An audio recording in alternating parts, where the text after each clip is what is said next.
Heute geht es um ein Thema, das so richtig schlechte Laune macht. Promis. Und der Klimawandel. Fast täglich lesen wir neue Studien, die dazu veröffentlicht werden, Nachrichten, die von immer extremer werdenden Wetterereignissen und einer immer wärmeren Welt berichten, die außerdem immer öfter brennt und Alarmglocken, die in sehr ausführlichen Berichten immer lauter geläutet werden. Und das war jetzt nur eine Auswahl an Nachrichten, die nur in letzter Zeit so veröffentlicht wurden. Viele von uns versuchen einen kleinen Teil zum Umweltschutz beizutragen, auf Plastiktüten zu verzichten, Papierstrohhalme zu benutzen, Hafermilch zu kaufen, auf Fleisch zu verzichten, das Auto stehen zu lassen, solche Sachen. Wir verstehen, irgendwas muss sich ändern und zwar möglichst schnell. Dann öffnen wir vielleicht Instagram, um uns abzulenken, weil diese ganzen Sachen und Nachrichten manchmal auch echt schwer zu ertragen sind und sehen da zum Beispiel Kylie Jenner und Travis Scott zwischen ihren Privatjets mit der Caption: Nehmen wir deinen oder meinen? So romantic. Ugh.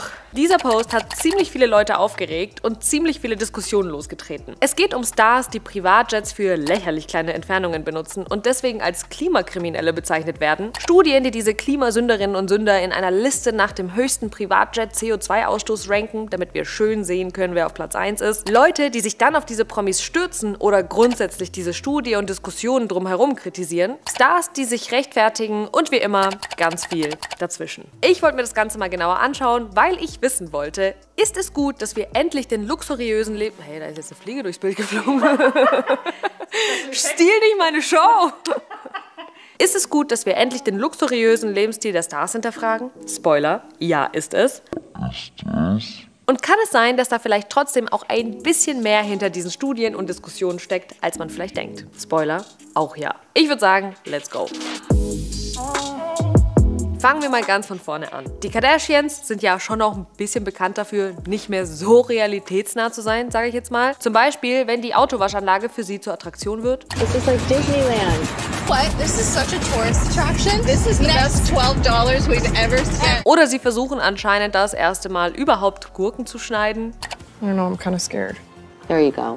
Oder zuletzt beim Umweltbewusstsein. Es ist nicht das erste Mal, dass eine von ihnen was zu ihren Privatjets postet, aber das erste Mal, dass es so eine Welle geschlagen hat. Ein paar der meistgelikten Kommentare zeigen sehr deutlich, wie frustriert manche Menschen bei solchen Bildern und Captions mittlerweile werden. Girl, für was recycle ich eigentlich? Ah, und wir sind die, die Papierstrohhalme benutzen müssen. Ich bin so froh, dass ich jeden Tag mit dem Fahrrad zur Arbeit fahre. Jedes kleine Stück hilft, bis jemand 2 Privatjets hat. Liebe deinen CO2-Fußabdruck, Bestie. Das Thema wurde noch viel größer. Der Twitter-Account CelebJets, der regelmäßig über die Privatjet-Strecken von Stars tweetet, hat diese Information gepostet. Kylie Jenners Jet soll innerhalb von Kalifornien von Camarillo nach Van Nuys für 3 Minuten geflogen sein. Eine Strecke, die laut Google mit dem Auto so 50 Minuten dauert. Für eine andere Strecke soll ihr Jet nur 12 Minuten lang in der Luft gewesen sein. Wie ihr euch vielleicht vorstellen könnt, hat das alles die Leute noch sehr viel weniger amused. Und dann ist die Marketingagentur Yard auf diesen Zug aufgesprungen und hat, wie sie selbst gesagt haben, eine Studie veröffentlicht zu den größten Privatjet-CO2-Emissionstäterinnen und Tätern. Und diese Liste von Klimakriminellen sollten wir uns mal etwas genauer anschauen.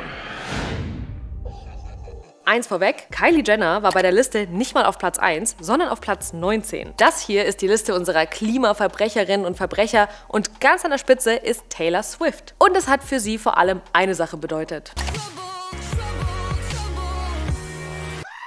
Der Trouble kam, weil die Leute jetzt mit ihr einen Sündenbock gefunden haben. Versteht ihr? Wegen Bock? Heraus kam nämlich, dass Taylor Swift über 170 Flüge seit diesem Januar mit ihrem Privatjet gemacht haben soll. Umgerechnet sollen das fast 16 Tage gewesen sein, die sie in der Luft verbracht haben soll. Dabei soll sie insgesamt über 8.200 Tonnen Emissionen ausgestoßen haben. Verglichen mit dem, was eine Person im Durchschnitt pro Jahr an Emissionen verbraucht, über 1.100 Mal mehr. Und jetzt könnt ihr euch wahrscheinlich vorstellen, dass auf einmal sie im Fokus der Diskussion stand, zwischen enttäuschten Fans, die sie als Kriminelle bezeichnen, die die Umwelt zerstören möchte, Artikeln, die total empört über ihr Verhalten sind und natürlich sehr viele Memes darüber, dass sie ein Monster ist, das für jede noch so kleine Strecke ihren Privatjet nimmt. Wobei ich schon sagen muss, dass die ziemlich witzig sind. Mittlerweile haben ein paar Promis aus dieser Liste auf diese Vorwürfe geantwortet. Taylor Swifts Team hat mehreren Nachrichtenseiten gesagt, dass sie nicht auf all diesen Flügen gewesen sein soll, wenn nicht sogar auf den wenigsten. Ihr Jet soll regelmäßig an andere Menschen vermietet werden. Sie für alle verantwortlich zu machen, sei einfach nur falsch. Und auch Drake, der sehr weit oben in dieser Liste ist, hat unter diesem Instagram-Bild kommentiert. Er sagt, die kurzen Flüge werden gemacht, weil die Flugzeuge zu den Flughäfen transportiert werden. Niemand ist in diesen Flugzeugen. Bin es nur ich oder machen es diese Antworten irgendwie nicht besser? Also die Flugzeuge stoßen ja trotzdem CO2 aus, ob jemand drin ist oder nicht. Ist es nicht sogar schlimmer, wenn da keiner drin ist? Man merkt, es fallen direkt ein paar Unstimmigkeiten auf und in jedem Fall bei solchen Nachrichten und Studien, die so starke Emotionen in uns auslösen, sollten wir genauer hinschauen, worauf diese Vorwürfe so basieren. Die Agentur hat selbst einen Disclaimer auf der Seite, in dem steht, dass sie sich dessen bewusst sind, dass die Daten gar nicht so repräsentativ sind. Die Daten, die sie für diese Studie angeschaut haben, kamen von der Twitter-Seite CelebJet, die wiederum vom ca. 20-jährigen Softwareentwickler Jack Sweeney ins Leben gerufen wurde und im Prinzip die Ergebnisse von ein paar bestimmten Jets und der Seite ADS-B Exchange nimmt. Und diese Seite ist laut eigenen Angaben die weltgrößte öffentlich zugängliche Quelle für ungefilterte Flugdaten, bei der eine Community aus Freiwilligen mit dem nötigen Equipment die Daten sammelt. Also jeder kann da mitmachen. Andere kritisierten zum Beispiel auch, dass ihnen Rechenfehler aufgefallen sind, als sie nachvollziehen wollten, wie sie auf die genauen CO2-Emissionszahlen gekommen sind. Das Recherchekollektiv Bellingcat hat diese Seite auf Verlässlichkeit eingeordnet und sagt, dass es bei Open-Source-Seiten immer wichtig ist, mehrere Quellen und Seiten zu vergleichen, wenn man verlässliche Informationen haben will. Dass generell kein Anspruch auf Vollständigkeit besteht, dass es ein Passion-Project ist von und für Menschen, die es als Hobby machen und dass hier zwar in der Regel keine Flüge entfernt werden, es aber sein kann, wenn sie rechtlich dazu gezwungen werden. In dieser Bachelorarbeit ist außerdem auch die Rede davon, dass Daten mit falschen Positionsaufzeichnungen auf diesen Flugtracking-Seiten gefunden wurden und dass man solche Flugdaten, auch wenn es hier um eine andere Flight-Tracking-Seite geht, außerdem absichtlich auch fälschen und manipulieren kann. Das kann man anhand von einem speziellen Vorfall hier auch gut nachlesen. Nur damit es nochmal klar ist. Ich möchte hier auf keinen Fall Privatjet reisen oder Leute, die sie verantworten und oft für sehr unnötige kleine Strecken tätigen, verteidigen. Ein Privatjet stößt 10-mal mehr Kohlenstoff aus als ein durchschnittliches Flugzeug und ist 50-mal umweltschädlicher als das Reisen mit der Bahn. Also wenn man 4 Stunden in einem Privatjet fliegt, stößt man demnach genauso viel CO2 aus wie eine durchschnittliche Person in einem Jahr. Das sagt Transport and Environment, ein Zusammenschluss von nichtstaatlichen europäischen Organisationen, die sich für einen nachhaltigen Verkehr einsetzen. Je mehr Platz man beim Fliegen braucht und je bequemer und luxuriöser es sein soll, desto höher ist der CO2-Ausstoß. Das sieht man hier ganz gut. Bei derselben Strecke von London nach New York kann man entweder 313 Kilogramm CO2 pro Person ausstoßen oder halt 25.000. Das ist ziemlich scheiße, überhaupt gar keine Frage. Aber eigentlich müsste die Headline nicht sein, Taylor Swift ist die größte Privatjet-Sünderin, sondern eher, Taylor Swifts Jet, von dem wir nicht wissen, wie oft sie drin war, ist dieses Jahr am häufigsten geflogen, verglichen mit diesen 20 Jets, die wahrscheinlich anderen Prominenten gehören, von denen wir aber auch nicht sicher wissen, wie oft sie drin waren. Klickt sich aber wahrscheinlich jetzt nicht so gut. Ist nur eine Vermutung. Also, Fakt ist, diese Aufzählung und Studie ist keine Basis, um zu behaupten, dass eine bestimmte Person wirklich die meisten Privatjetflüge gemacht hat oder am meisten CO2 ausgestoßen hat. Da spielt aber auch noch eine ganz andere Sache mit rein, nämlich, dass der CO2-Ausstoß als ein individuelles Problem dargestellt wird. Und vielleicht habt ihr ja auch schon mal euren persönlichen CO2-Fußabdruck online berechnet und euch dann schlecht gefühlt, weil sich euer persönlicher CO2-Ausstoß so groß angefühlt hat. Aber nicht alle wissen, dass dahinter ein verdammt geschickter Marketing-Move des Ölkonzerns BP steckt. Der Kanal Simplicissimus hat die ganze Entstehungsgeschichte rund um diese CO2-Rechner auch schon sehr gut in einem Video erklärt. Natürlich tragen wir durch unseren Fleischkonsum oder Flugreisen zur Erderwärmung bei und beeinflussen auch den Markt langfristig mit unseren Kaufentscheidungen. Einzelpersonen wie du und ich sind aber nicht die Hauptverursacher von CO2-Emissionen. Hier seht ihr, wer die meisten Treibhausgase, zum Beispiel in Deutschland, im Jahr 2020 ausgestoßen hat. Die ersten 3 Plätze belegen Energiewirtschaft, Industrie und Verkehr. Wir haben hier vor allem auf den Verkehr Einfluss. Wir könnten unser Auto stehen lassen oder weniger fliegen, das hilft in jedem Fall, vor allem wenn das alle machen würden, aber was noch viel mehr helfen würde, wäre eine Verkehrswende. Der Ausbau von umweltfreundlichen Systemen und Strukturen oder ein Tempolimit oder die Weiterentwicklung alternativer Antriebe und Kraftstoffe. Aber wenn der Fokus auf uns und unseren Entscheidungen liegt, dann denken wir, dass wir die alleinige Macht haben, den Klimawandel aufzuhalten. Und wenn wir die Macht haben, dann muss es ja keine politischen Entscheidungen geben, oder? Dass die aber dringend nötig wären, das sollten wir uns anschauen. Der Klimawandel und alles, was damit zusammenhängt, ist ziemlich ungerecht. Daher kommt auch das Wort Carbon Inequality bzw. übersetzt sowas wie Klimaungerechtigkeit. Laut einer Oxfam-Studie eines Stockholmer Umweltinstituts gehören reiche Menschen zu den Treibern der Erderwärmung und haben deshalb eine besondere Verantwortung beim Klimaschutz. Sie rechnen in dieser Studie vor, wie sich die bisher beschlossenen Maßnahmen auf den CO2-Fußabdruck der reicheren und ärmeren Teile der Weltbevölkerung auswirken werden. And it's not looking good, Leute. Die ärmere Hälfte der Bevölkerung wird auch noch noch 2030 weit unter der 1,5 Grad Grenze bleiben, die beim Pariser Abkommen beschlossen wurde, um die globale Erderwärmung zu begrenzen. Die reichsten 10% der Weltbevölkerung werden bis dahin aber diese Grenze von 1,5 Grad um das 9-fache überschreiten. Und die reichsten 1% der Welt werden die 1,5 Grad Grenze um das 30-fache überschreiten. Um also zu der Einhaltung der Erwärmungsgrenze beizutragen, müssten die reichsten 1% ihre Treibhausgasemissionen theoretisch um etwa 97% reduzieren. Klar. Super wahrscheinlich. Die Studie zeigt in anderen Worten, dass die Menschen, die zu den reichsten 10% der Welt im Jahr 2030 gehören, für mehr Emissionen verantwortlich sein werden, als für die Einhaltung der 1,5 Grad Grenze insgesamt noch zulässig wäre. Und das komplett egal, was die anderen 90% tun. Das reichste 1% der Weltbevölkerung, das sind weniger Menschen als die Bevölkerung Deutschlands, wird bis 2030 für 16% der globalen Gesamtemissionen verantwortlich sein. Viele belastende Zahlen. I know. Und viele andere Studien, die sich mit diesem Thema beschäftigen, kommen auf ähnliche Ergebnisse, wie zum Beispiel der World Inequality Report aus dem Jahr 2022. Auch hier steht, dass eine kleine reiche Anzahl an Menschen für eine große Anzahl an CO2-Emissionen verantwortlich ist. Genauer gesagt, dass ungefähr 1/10 der Bevölkerung für ungefähr die Hälfte der Emissionen verantwortlich ist. Um das etwas besser greifen zu können, schauen wir uns mal den Lifestyle und Verbrauch von diesen MilliardärInnen etwas genauer an. Beatrice Barros promoviert an der Indiana University und hat sich den CO2-Fußabdruck von 20 MilliardärInnen im Jahr 2018 angeschaut.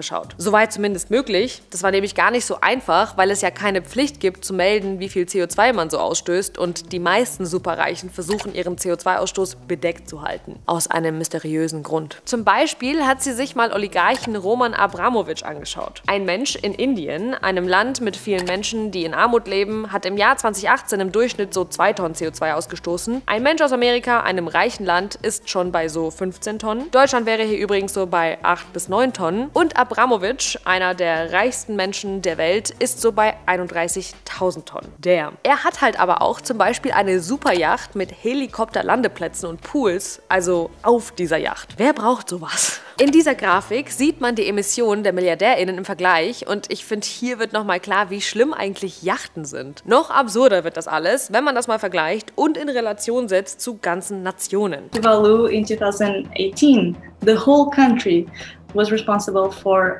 30,000 tons of greenhouse gases. So a whole nation had less carbon emissions than Abramovich. Tuvalu ist übrigens ein Inselstaat im Pazifischen Ozean, der besonders vom Klimawandel bedroht ist, und wegen des steigenden Meeresspiegels haben sie beim Klimagipfel literally gesagt, wir gehen unter. Das verbildlicht diese Ungleichheit in dieser Klimakrise so krass. Die, die so exzessiv leben, sind nicht die, die dann mit den Auswirkungen der Klimakrise leben müssen. Wenn es ganz schlimm werden sollte, irgendwelche Umweltkatastrophen oder so passieren, dann könnte man ja einfach in seinen Jet hoppen und woanders hinfliegen. Vielleicht ja auch auf einen anderen Planeten, wenn es sein muss. Ist ja nicht so, als ob sie es nicht jetzt schon versuchen würden. Und wenn wir schon dabei sind, Nafkute Darby, Klimaexpertin bei Oxfam, sagt dazu, mit einem einzigen Weltraumflug verursacht ein Milliardär mehr Emissionen als jemand aus der ärmsten Milliarde Menschen in einem ganzen Leben zusammenbringt. Dies hat katastrophale Folgen für Millionen Menschen, die bereits jetzt mit tödlichen Stürmen, Hunger und Not konfrontiert sind. Oder wie es El Hotzo mal passend formuliert hat, ja, der Planet wurde vielleicht ein bisschen kaputt gemacht, aber für eine herrliche Zeit gab es Milliardäre,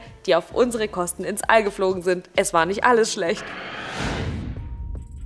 Es ist wichtig, die reichsten Menschen und ihren Verbrauch kritisch zu betrachten, vor allem die, die vorgeben, sich um die Umwelt zu kümmern und sich und ihre Produkte so vermarkten, weil es gut ankommt, die dann aber in ihrem eigenen Leben nicht so wirklich viel drauf geben. Egal ob Taylor Swift, die dafür gefeiert wird, nachhaltige Mode zu machen, oder Kim Kardashian, die sehr betroffen postet, der Klimawandel ist echt, während sie offensichtlich sonst auch nicht so viel drauf gibt. Und es gibt Unmengen an Beispielen für genau solche Gegensätze. Climate change is real, it is happening right now. Bill Gates, der Erfinder von Microsoft, spricht zum Beispiel oft und gerne über Umweltschutz und hat sogar ein Buch geschrieben, das heißt, wie wir die Klimakatastrophe verhindern. Und ja, ich weiß, er ist Befürworter von grüner Technologie, kauft Ökobenzin für Flugzeuge, investiert in Unternehmen, die mit neuen Technologien Treibhausgasemissionen reduzieren und vermeiden sollen, und hat in Interviews erzählt, dass er seinen CO2-Ausstoß kompensiert. Aber das alles, von Spenden, Investieren über Kompensieren, hebt die Gesamtemissionen laut Studien nicht auf. Vor allem das Kompensieren ist relativ umstritten und soll den Konsum eher vorantreiben. Und dann liest man halt auch mal so Nachrichten wie 2019, als ein Haufen bekannter Menschen bei einer Veranstaltung von Google über Umweltschutz gesprochen haben, aber gleichzeitig mit Privatjets, Luxusautos und Yachten angereist sind. Und ich verstehe, dass Sicherheit bei der Anreise von Personen des öffentlichen Lebens ein wichtiges Thema ist, aber es gibt Beispiele, dass man nicht immer den Privatjet nehmen muss. Selbst die Royals haben es schon mal geschafft, den Zug zu nehmen. Ob aus PR- oder Umweltgründen, kann ich jetzt natürlich nicht beurteilen. Und wenn man ein Zeichen für den Umweltschutz setzen will, dann wäre ja eine Videobotschaft statt einer persönlichen Reise vielleicht ja auch in dem einen oder anderen Fall eine gute Option, oder?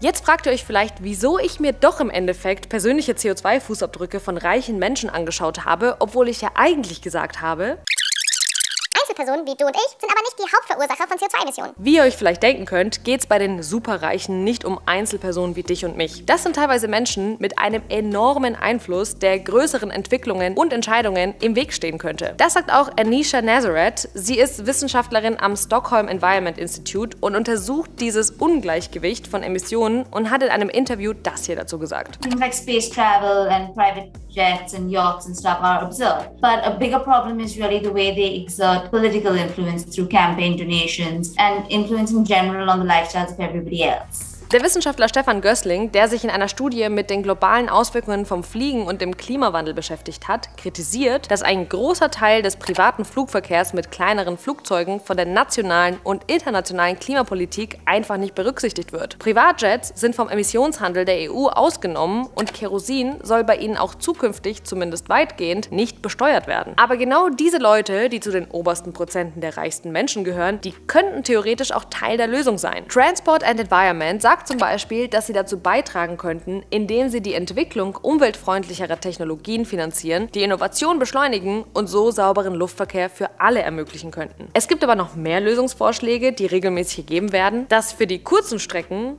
Looking at you, Kylie Jenner, ausschließlich Flugzeuge mit elektrischem oder grünem Wasserstoff zugelassen werden sollten oder dass die Leute, die Kohlenstoff und Kerosin verbrauchen, den auch bezahlen sollen, also steuern. Und man sollte dann, wenn es soweit ist, auf umweltfreundlichere Alternativen ausweichen müssen. Diese Klimaungerechtigkeit muss nicht nur angesprochen werden, sondern zu einem wichtigen Punkt bei der Diskussion rund um den Klimawandel werden. Ein Vorschlag ist auch zum Beispiel zu sagen, in ungleichen Gesellschaften sollten auch die, die unverhältnismäßig viel CO2 ausstoßen, auch unverhältnismäßig viel dafür bezahlen. Sonst trifft es wieder die am anderen Ende. Aber solange das alles nicht der Fall ist und man gleichzeitig sieht, dass das Privatjet-Business boomt und es keinerlei Anzeichen gibt, dass es abflacht, ist es ein bisschen naiv, auf den guten Willen der Reichen zu hoffen. Und da gibt es noch einen etwas anderen Lösungsvorschlag, der in vielen der Studien erwähnt wird. Klingt jetzt hart, aber tatsächlich ist es öffentliches Shamen von superreichen Menschen, die schlechte Vorbilder für Überkonsum sind. So nach dem Motto, wenn sie sich nicht ums Klima kümmern, dann vielleicht um ihren Ruf. Wobei sowas auch sorgfältige Recherchearbeit und Lösungsvorschläge braucht, damit es auch irgendwas bringt. In Kalifornien soll aber das Shamen von Leuten mit grünem Gras während einer Dürreperiode geholfen haben. Und ihr sollt jetzt natürlich nicht losgehen und komplett Social Media shamen dafür, dass jemand mal in Urlaub fliegt oder den Ofen zu lange anlässt oder so. Bitte nicht. Wenn ihr eins mitnehmt aus diesem Video, dann das. Es geht hier eher um die Protzbilder, die bisher abgefeiert wurden und Leute dazu gebracht haben, das als Statussymbol und Ziel zu sehen. Denn solange das gut ankommt, sie extrem viele Likes und keinen Gegenwind kriegen, solange haben sie natürlich keinen Grund, irgendwas zu hinterfragen oder zu verändern. Und so gesehen ist es auch irgendwie gut, oder zumindest ein Anfang, dass es einen Backlash und Kommentare gab für Leute wie Taylor Swift oder Kylie Jenner. Oder was sagt ihr dazu? Auch wenn ich ein bisschen bezweifle, dass Kylie irgendwas davon mitgenommen hat, weil sie kurz darauf stolz diesen TikTok hier gepostet hat. Okay, so we are in Milan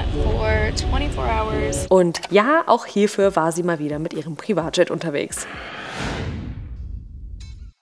Ich weiß, wenn man diese ganzen Dinge so liest und hört und auf Social Media sieht, fühlt es sich kurz besser an, wenn man selbst nicht so viel für das Klima macht und dann sagen kann, Also wenigstens fliege ich kein Privatjet für 3 Minuten, also scheiß drauf. aber wenn Millionen oder 100 Millionen Menschen Scheiß drauf sagen würden, wären die Auswirkungen davon ziemlich fatal. Ja, es ist super ungerecht und ja, es macht wütend, aber es sollte trotzdem nicht dafür sorgen, dass man komplett die Augen davor verschließt und seinen eigenen Konsum und den von anderen nicht mehr hinterfragt. Deswegen lasst euch nicht von solchen Headlines emotionalisieren oder wütend machen, sondern schaut lieber genauer hin. Worauf man sich eher fokussieren sollte, wären Veränderungen auf einer großen Ebene, die man zusammen zusammen durch viele kleine gemeinsame Entscheidungen treffen kann. Weil wir können beeinflussen, wer die relevanten politischen Entscheidungen trifft. Und ich weiß auch, super viele fühlen sich mega hilflos mit Blick auf den Klimawandel und die Zukunft. I feel you. Deswegen fette Empfehlung für dieses Video von dem Kanal Dinge erklärt, kurz gesagt. Das hat mir ein bisschen geholfen, die Hoffnung nicht komplett aufzugeben und mir gezeigt, dass Hoffnungslosigkeit sogar im Weg stehen kann im Kampf gegen den Klimawandel. Aber eins sage ich euch, Leute, solange es Privatjets mit schädlichem Kraftstoff gibt und das alles nicht besteuert wird, werde ich mich nicht schlecht fühlen, weil ich kein wiederverwendbares Toilettenpapier benutze oder so. How to use our unpapered toilet cloths. Pull one piece and fold it in thirds. Ugh. Schreibt mir gerne mal in die Kommentare, was es mit euch macht, solche Privatjet-Bilder zu sehen oder aktuell so über das Klima nachzudenken und wie ihr damit umgeht, weil vielleicht habt ihr ja Tipps, dann bitte ab damit in die Kommentare. Ich glaube, die könnten wir alle gebrauchen. In diesem Video rede ich übrigens auch über Nachhaltigkeit und Fast Fashion und hier kommt ihr zu richtigen Girlbosses und warum wir sie nicht brauchen. Abonniert diesen Kanal, wenn ihr auch kein wiederverwendbares Toilettenpapier benutzen möchtet und gebt dem Video einen Daumen nach oben und kommt gerne nächste Woche wieder für unser nächstes Video. Bye!